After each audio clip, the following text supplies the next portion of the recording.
My self professor doctor Deepak Singh, allied science specialist. आज एक orthopaedic का एक बहुत कॉमन टॉपिक्स और बहुत कॉमन डिजॉर्डर्स, बैक पेन। यानी इससे बहुत काफ़ी लोग परेशान रहते हैं बैक पेन से। हम थोड़ा सा इसके बारे में क्लासिफिकेशन देखते हैं और इसके बारे में बताएंगे कि बैक पेन क्यों होता है, किस वजह से होता है, क्या करते हैं। बैक पेन मतलब कि यहाँ पे वर्टिब्रा की बात हो रही है। वर्टिब्रा जिसको स्पाइन भी बोलते हैं हम लोग, स्पाइन, इसको हम लोग बोलते हैं स्पॉन्डी बोलते हैं, स्पॉन्डी भी बोलते हैं, स्पॉन्डी, स्पाइन, वर्टिब्रा। अब बात करते हैं कि जो वर्टिब्रा होती है, ये वर्टिब्रा जो सर्वाइकल से होती है, सर्वाइकल वर्टिब्रा जो C1 से स्टार्ट होता है और होते हुए, और सर्वाइकल वर्टिब्रा कितना होता है टोटल C7। C7 के बाद होता है थोरैसिक या डॉर्सल वर्टिब्रा बोलते हैं, यह होता है T12 तक। इसके बाद होता है लंबर वर्टिब्रा L1 से लेकर के L5 तक। इसके बाद सैक्रम वर्टिब्रा जो कि बाद में फ्यूज कर जाता है। ऐसे तो 5 को होता है लेकिन फ्यूज करके 1 हो जाता है सैक्रम। और लास्ट में नीचे होता है कॉकिक्स।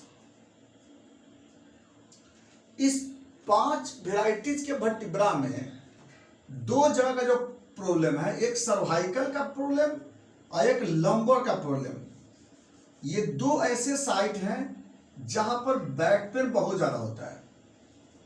2 साइट बहुत कॉमन है। और तब तीसरे नंबर पे आता है कॉकिक्स का साइट। ये 3rd नंबर पे आता है कॉक्टिनिया बोलते हैं, कॉक्टिनिया, ये बताएंगे बाद में इसके बारे में। तो यहाँ पे सर्वाइकल वर्टिब्रा और लंबर वर्टिब्रा, इस सब में ऐसा प्रॉब्लम क्यों होता है, इसके बारे में आज के बाद थोड़ा जानना चाहते हैं। देखिए, सबसे पहली बात है कि हर वर्टिब्रा का जो स्पेस होता है ना, ये अलग अलग होता है। वर्टिब्रल स्पेस एक जैसा नहीं है। और हर वर्टिब्रल डिस्क से, जैसे वर्टिब्रा का एक डिस्क मान ले बात करते हैं, ये वर्टिब्रा है, ये हर वर्टिब्रा के स्पेस के बीच से नर्व पास करता है। यहाँ से सारे वर्टिब्रा के बीच से क्या करते हैं, नर्व पास करता है। ये वर्टिब्रा का जो बोन होता है ना, इसके एंड पे कार्टिलेज होता है। ये कार्टिलेज का काम क्या है, प्रेशर को रोकता है। तो हर वर्टिब्रा के बीच में स्पेस अलग अलग होता है और इसके बीच में कार्टिलेज है और कार्टिलेज के बीचों बीच से नर्व पास करता है। अब इसमें होता क्या है कि जो प्रॉब्लम, इसमें 4 तरह का प्रॉब्लम बड़ा कॉमन है। 4 प्रॉब्लम बहुत कॉमन है। सबसे पहला प्रॉब्लम, इसको बोलते हैं स्पॉन्डिलाइटिस।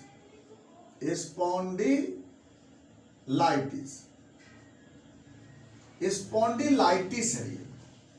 दूसरा है स्पॉन्डिलोसिस।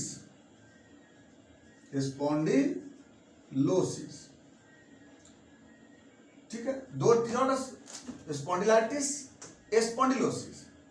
एक डिजॉर्डर होता है स्पॉन्डिलोलाइसिस, स्पॉन्डिलोलाइसिस, और एक होता है स्पॉन्डिलोलिस्थेसिस,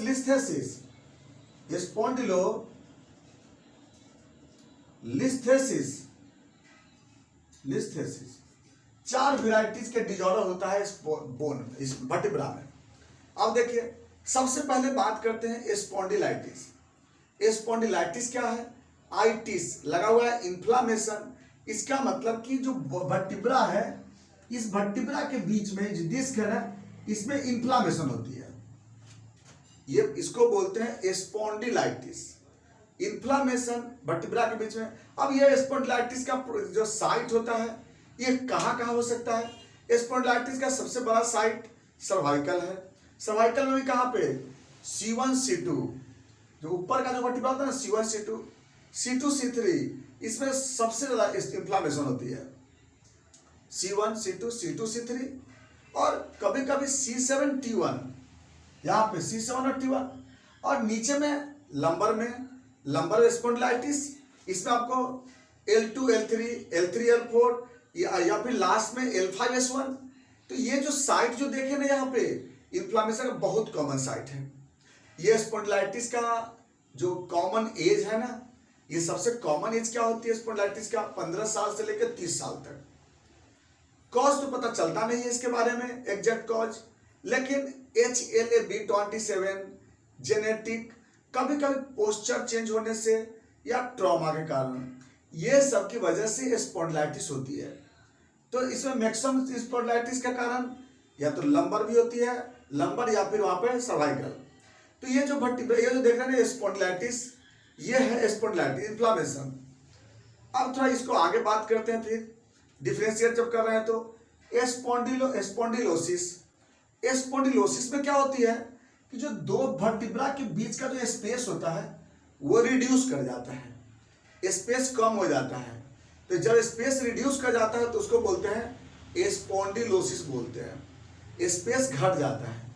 क्यों घट जाता है? इसके पीछे सबसे बड़ा रीजन है यहाँ पे ऑस्टियोआर्थराइटिक चेंजेस, जो ये एज रिलेटेड होती है ना, ये ज्यादा डिजेनरेटिव डिजीज होती है। ये स्पॉन्डिलोसिस जो होती है ये डिजेनरेटिव कंडीशन में आता है, सेनाइल कंडीशन में आती है। तो इसका मतलब ये बीमारी जब भी होता है तो 40 साल के बाद होता है स्पॉन्डिलोसिस। इसमें वर्टिब्रा के बीच का स्पेस रिड्यूस होने लगता है, और कभी कभी कारण इसका पोस्चर चेंज भी हो सकता है, और long duration abdominal posture work है, इसके कारण स्पॉन्डिलोसिस होने की चांसेस होती है।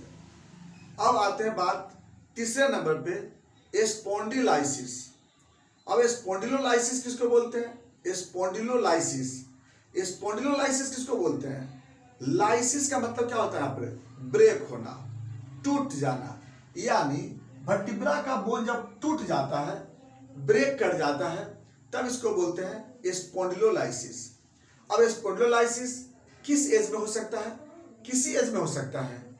क्यों हो जाता है? या तो प्रेशर के कारण, ओवर एक्सटेंशन होने के कारण, ज्यादा एक्सटेंशन किया गया बॉडी को, क्रॉस हो जाता है, और उसके कारण क्या होता है? ये टूट जाता है, फ्रैक्चर हो जाता है इसमें। दूसरा pots disease, pots tuberculosis. Pot disease होने के कारण क्या होता है? उसके कारण वर्टिब्रा जो होता है वो फ्रैक्चर कर जाता है या टूट जाता है। ये जो होता है इसको बोलते हैं क्या? या फिर ट्रॉमा के कारण भी कभी कभी होता है स्पॉन्डिलोलाइसिस। तो इसका कोई एज नहीं होती है। और लास्ट में बता रहे थे हम लोग स्पॉन्डिलोलिस्थेसिस। स्पॉन्डिलोलिस्थेसिस, स्पॉन्डिलोलिस्थेसिस में क्या होता है? इसको बोलते हैं स्लिप डिस्क बोलते हैं, स्लिप डिस्क। यानी जो वर्टिब्रा है या तो आगे हो जाता है, तो आगे हो जाता है तो क्या बोलते हैं? स्पॉन्डिलोलिस्थेसिस। अब पीछे हो जाता है तो क्या बोलते हैं? रेट्रोलिस्थेसिस। तो स्लिप डिस्क यानी डिस्क जो होता है आगे हो जाता है तो उसको क्या बोलते हैं? स्पॉन्डिलोलिस्थेसिस।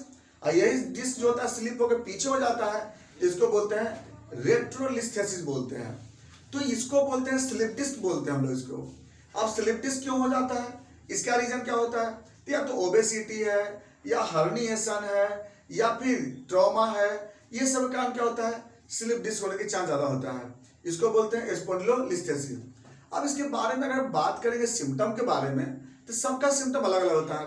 जैसे स्पॉन्डिलाइटिस, पहला नंबर, स्पॉन्डिलाइटिस का सिम्टम क्या होता है? कंटिन्यू दर्द होता है। ज्यादा दर्द कब होता है? मॉर्निंग में, रात के समय, सुबह में ज्यादा दर्द होता है। ये उठता भी है ना तो दर्द लेके उठता है। स्टिफनेस होती है ज्वाइंट में, वहां का मसल्स में टाइटनेस होती है, लिगामेंट टाइट हो जाता है, मसल टाइट हो जाती है वहां पे। दूसरा है स्पॉन्डिलोसिस। स्पॉन्डिलोसिस में क्या होती है? स्पेस रिड्यूस कर जाता है वहां पे। इसमें क्या होता है? जब जब मरीज काम करेगा तब दर्द होता है, ऐसे दर्द नहीं होता है, ऐसे दर्द नहीं, जब काम करेगा, एक्सर्शन होगा तब दर्द करेगा। तीसरा स्पॉन्डिलाइसिस। स्पॉन्डिलोलाइसिस में क्या होती है? स्पॉन्डिलोलाइसिस इसमें क्या होता है कि जो लोअर लिम्ब है या जहां पर एक्सट्रीमिटीज है उसका फंक्शन नहीं होगी, नमनेस हो जाता है, पैराप्लेजिया हो सकता है, उसमें काम नहीं करेगा। और इसमें जो दर्द, इसमें क्या होता है? प्लेस स्पेस चेंज कर जाता है इसमें। सेम होता है स्पॉन्डिलोलिस्थेसिस में। स्पॉन्डिलोलिस्थेसिस में क्या होती है? डिस्क आगे हो जाता है तो पीछे हो जाता है। इसमें काफी दर्द होता है, मरीज को एनी टाइम दर्द होता है, पेशेंट को थोड़ा भी काम करना नहीं बनता है, यहाँ पर स्वेलिंग भी हो सकता है। ये सब कंडीशन होता है, आपको मिलता है अलग। इसका अलग अलग हम लोग पार्ट अलग अलग वीडियो में लेके चलेंगे। इसको हम लोग क्या करते हैं? जांच करने के लिए क्या करते हैं? इसके लिए हम लोग एक्सरे करते हैं। कैसे? एक्सरे ऑफ, अगर सर्वाइकल है तो x-ray of cervical spine AP lateral कराते हैं।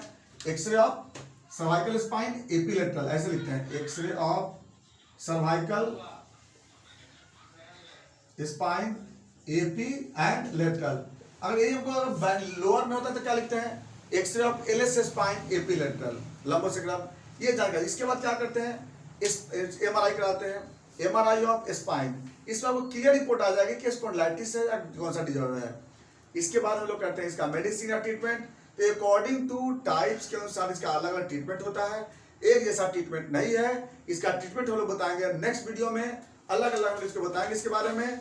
इसको आप गौर से देखते हैं, इसमें कोई क्वेश्चन होगा जरूर पूछिएगा। बाकी बातें चलेंगी, इसका सेपरेट वीडियो बताएंगे इसके बारे में कि स्पॉन्डिलाइटिस का इलाज क्या होगा, क्या कंडीशन क्या होती है, और लास्ट टोटल तक बाकी बातें चलेंगे फिर नेक्स्ट वीडियो में। Thanks for watching.